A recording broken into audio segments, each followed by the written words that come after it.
যেই ক্ষমতায় বসেন রাজধানীর সকল আসন তাদের হয়ে থাকে, কিন্তু আমাদের 50-54 বছরের রাজনৈতিক ইতিহাসের ব্যত্যয় ঘটিয়ে এবার ঢাকা 14 আসন, ঢাকা 15 আসন, ঢাকা 16 আসন, ঢাকা 11 আসন, ঢাকা 12 আসন, ঢাকা 4 এবং 5 আসন, মোট 60টি আসন মানুষ সকল প্রতিকূলতা এবং অনেক ধরনের বৈরিতা উপেক্ষা করে বাংলাদেশ জামায়াতে ইসলামী এবং 11 দলীয় জোটকে বাছাই করেছেন, আলহামদুলিল্লাহ। কিন্তু এমন একটি দেশে যেখানে আদালত, আইন এবং প্রতিষ্ঠানগুলো দুর্বল, সেখানে বিরোধী দলীয় সংসদ সদস্য হওয়া খুব কঠিন এক কাজ। প্রশাসন, সরকারি বরাদ্দ সব কিছুতে আমাদের বৈষম্যর মধ্যে দিয়ে যেতে হচ্ছে। আমরা অতীতে দেখেছি এমন বরাদ্দ, এমন কিছু অনুদান যা সবসময় সংসদ সদস্যের হাত দিয়ে বন্টন হতো, সেটা এখন বিরোধী দলীয় সংসদ সদস্যদেরকে পরিকল্পনা করে বঞ্চিত করা হচ্ছে। কিন্তু আলহামদুলিল্লাহ আমরা আমাদের জনকল্যাণমূলক কাজ, আমাদের দেশের জন্য কাজ, মানুষের জন্য কাজ, সরকারি বরাদ্দের জন্য আমরা বসে নেই। আজকে ইনশাল্লাহ যে আমরা মশক নিধন এবং পরিচ্ছন্ন কার্যক্রম করতে যাচ্ছি, এখানে কোনো সরকারি বরাদ্দ নেই। এটা পরিপূর্ণভাবে আমাদের কিছু ব্যক্তিগত ভাই এবং সাংগঠনিক উদ্যোগ ইনশাআল্লাহ। আমাদের নিজস্ব উৎস থেকে জনগণের জন্য আমরা কাজ করছি এবং করবো ইনশাআল্লাহ। এবং আমাদের যে আগের 2 ওয়াদা সেটা আরেকবার আপনাদের সামনে পেশ করছি। প্রথমত হচ্ছে প্রত্যেক 6 মাস পর পর প্রত্যেকটি সরকারি অনুদানের প্রত্যেকটি টাকার হিসাব আমরা আপনাদের সামনে পেশ করবো ইনশাআল্লাহ। সেটা প্রত্যেক 6 মাস পর পর আমরা সেটা করবো। এবং প্রত্যেক 6 মাস পর পর জনগণের সামনে আমরা হাজির হয়ে জনগণের প্রশ্নের সম্মুখীন নির্বাচিত জনপ্রতিনিধি হবেন। জনগণের একটি অভিযোগ যে নির্বাচনের পর আর সংসদ সদস্য খুঁজে পাওয়া যায় না, আর সংসদ সদস্যের কাছে যেতে হলে মধ্যস্বত্বভোগী কিছু লোকদেরকে নগদ অর্থ প্রদান করা ছাড়া সংসদ সদস্যের কোনো দেখা পাওয়া যায় না। আমরা সেই চক্র ভেঙে দেবো ইনশাআল্লাহ। সংসদ সদস্য জনগণের সেবক এবং জনগণের কাছে সে দায়বদ্ধ। কিন্তু আমাদের আইনে কোনো বাধ্যবাধকতা নাই। এক নির্বাচন থেকে পরবর্তী নির্বাচন পর্যন্ত জনগণের কাছে কোনো জবাবদিহিতার কোনো হিসাব দেওয়ার কোনো দায়বদ্ধতা নাই। কিন্তু আমরা চাই যে আমরা একটি উদাহরণ সৃষ্টি করব কীভাবে নিজ উদ্যোগে আমরা জনগণের কাছে দায়বদ্ধতা থাকতে পারি। একদিন কাল কিয়ামতের ময়দানে আল্লাহর সামনে দাঁড়িয়ে আমাদের হিসাব দিতেই হবে। সুতরাং সেটাই সেই বুদ্ধিমান যে এখনই সেই প্র্যাকটিস জারি করে, যাতে আল্লাহর কাছে দাঁড়িয়ে হিসাব দেওয়া তার সহজ হয়ে যায় ইনশাআল্লাহ। আমাদের প্রায় 1.5 মাস চলছে। ইতিমধ্যেই আমরা যা সরকারি বরাদ্দ অল্প কিছু আমরা পেয়েছি, তার পুঙ্খানুপুঙ্খ হিসাব আমরা রাখছি এবং খুব শীঘ্রই আপনাদের সামনে তা পেশ হবে ইনশাআল্লাহ। ভাইয়ের আমার, বাংলাদেশের জন্য নির্বাচন পরবর্তী সময় যেখানে সংবিধান সংশোধন করে জবাবদিহিতামূলক ইনসাফ ভিত্তিক জুলাই সনদ ভিত্তিক রাষ্ট্র শুরু হওয়ার যে কথা ছিল, আমরা খুব দুঃখের সাথে দেখতে পাচ্ছি সেই ওয়াদা বাস্তবায়নের ব্যাপারে 70% মানুষের ভোট পেয়ে যেই জুলাই সনদের ভোট জয়যুক্ত হয়েছে, সেই জুলাই সনদ বাস্তবায়নের তালবাহানা দেখতে পাচ্ছি। সংবিধানের খোলা যুক্তি দিয়ে, ভুল এবং বিভ্রান্তিমূলক ব্যাখ্যা দিয়ে 70% মানুষের জনরায়কে উপেক্ষা করার ষড়যন্ত্র হচ্ছে। সংসদে যেহেতু বিরোধী দলীয় সংসদ সদস্যের সংখ্যায় কম, তারা এই 2/3 সংখ্যাগরিষ্ঠকে অপব্যবহার করে গায়ের জোরে গণরায়কে অস্বীকার করার ষড়যন্ত্র করছে। ভাইরা আমার, রক্ত দিয়ে আমরা জুলাই বিপ্লব এনেছি। জুলাই বিপ্লব বাস্তবায়নের দরকার হলে আবার রক্ত দেওয়ার জন্য আমরা তৈরি আছি ইনশাআল্লাহ। আমরা জান দিব কিন্তু জুলাই দেব না ইনশাআল্লাহ। ভাইরা আমার, তৈরি থাকুন। আমরা কোনো বিশৃঙ্খলার সংকট তৈরি করতে আসি নাই। আমরা সংকট নিরসন করার জন্য জুলাই সনদ বাস্তবায়ন স্বাক্ষর করেছি। বাংলাদেশের প্রত্যেকটি প্রতিষ্ঠিত রাজনৈতিক শক্তি সেখানে স্বাক্ষর করেছে। কিন্তু 2/3 আসন পেয়ে আমরা দেখছি যে কিছু দল সম্পূর্ণ তাদের অতীতকে ভুলে যে মন গড়া সাংবিধানিক ব্যাখ্যা দিয়ে জনগণের প্রত্যাশার সাথে বিশ্বাসঘাতকতা করছে। আমরা আশা করব তাদের শুভ বুদ্ধির উদয় হবে। জনগণের পালস অফ দ্য পিপল তারা বুঝতে পেরে অবিলম্বে জুলাই সনদের অক্ষরে অক্ষরে বাস্তবায়ন তারা করবে ইনশাআল্লাহ। বিরোধী দল জনগণের কাছে দায়বদ্ধ। সংসদে আমাদের 38% ভোট হয়তো আমরা পেয়েছি, কিন্তু জুলাই সনদ 70% ভোট পেয়েছে। জুলাই সনদের পক্ষে 70% লোক আছে এবং এই 70% লোককে নিয়ে আমরা বলতে চাই, আপনারা অবিলম্বে এই জুলাই বাস্তবায়নের ব্যবস্থা করুন, নাহলে চরম জনবিস্ফোরণ দেখবেন আপনারা।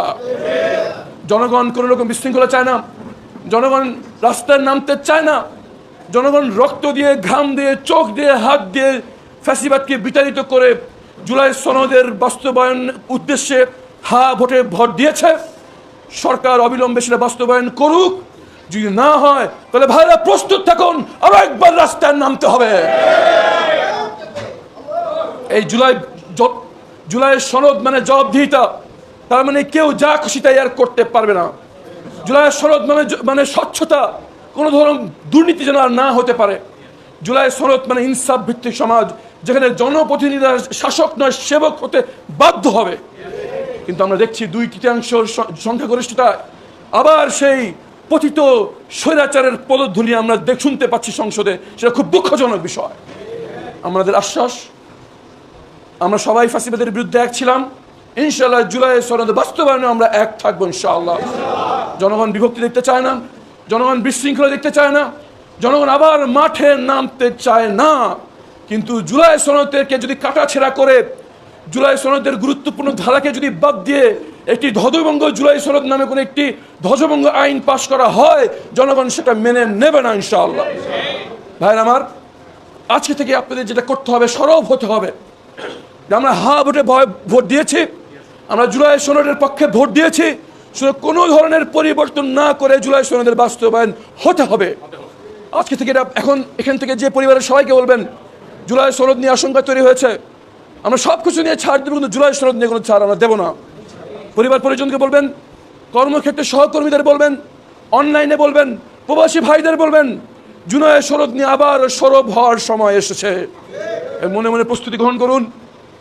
যেই নতুন বাংলাদেশের জন্য আমাদের তরুণের রক্ত দিয়েছে, চোখ হারিয়েছে, পা হারিয়েছে, হাত হারিয়েছে, যেই নতুন বাংলাদেশের জন্য আবু সাঈদ মুগ্ধরা শহীদ হয়েছে, যে নতুন বাংলাদেশের জন্য আমাদের শহীদ ওসমান হাদি ভাই জীবন দিয়েছে, সেই স্বপ্ন বাস্তবায়নে যদি প্রয়োজন হয় আমরা আবার রাস্তায় নামবো, আবার হাত হারাবো, পা হারাবো, চোখ হারাবো, কিন্তু জয়ের ব্যাপারে কোনো সমঝোতা নয় ইনশাআল্লাহ। ভাইরা আমার, এখনো আমরা মাঠে নামতে বলছি না, আলোচনার পক্ষে আমরা উন্মুক্ত রাখবো।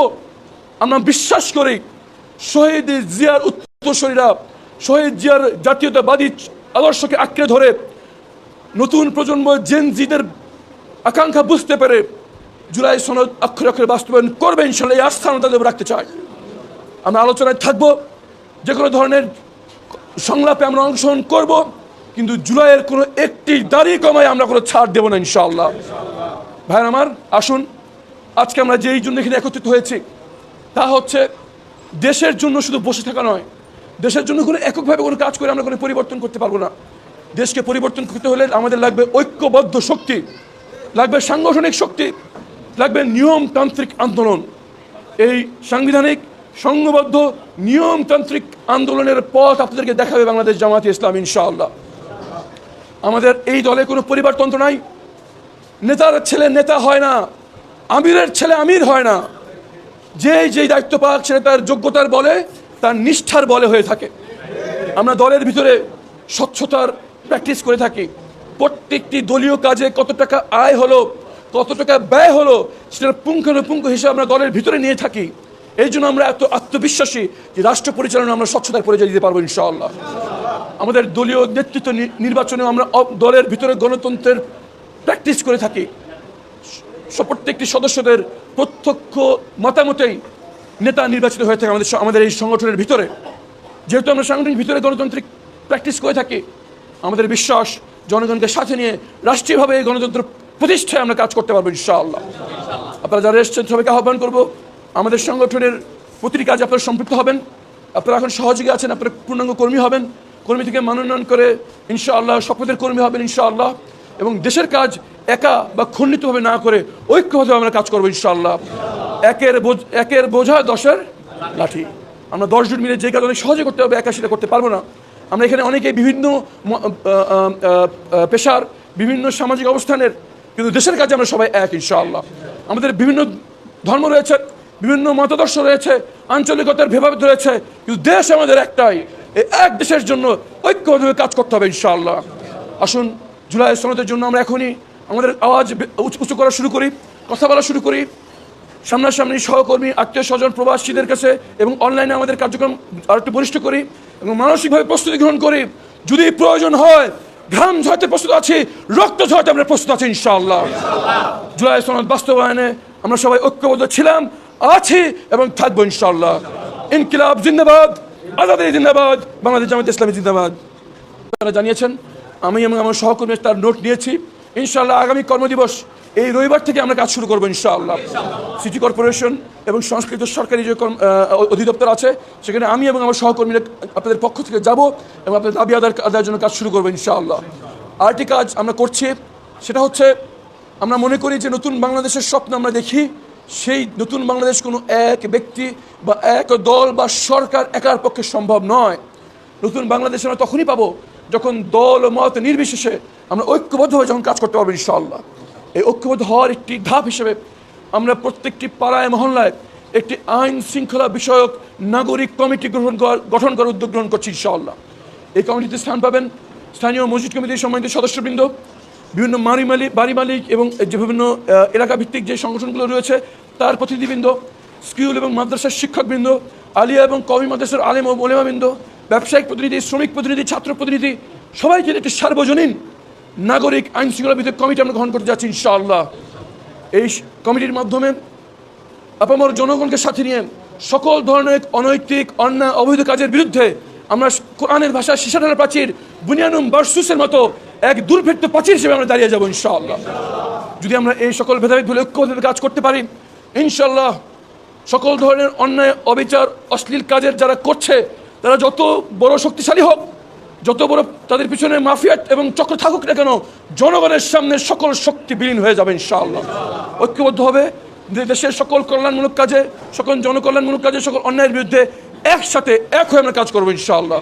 এই কমিটি গঠনের উদ্যোগে সবার সম্মিলিত সংশ্লিষ্ট কামনা করে আজকের জন্য বিদায় নিচ্ছি ইনশাআল্লাহ।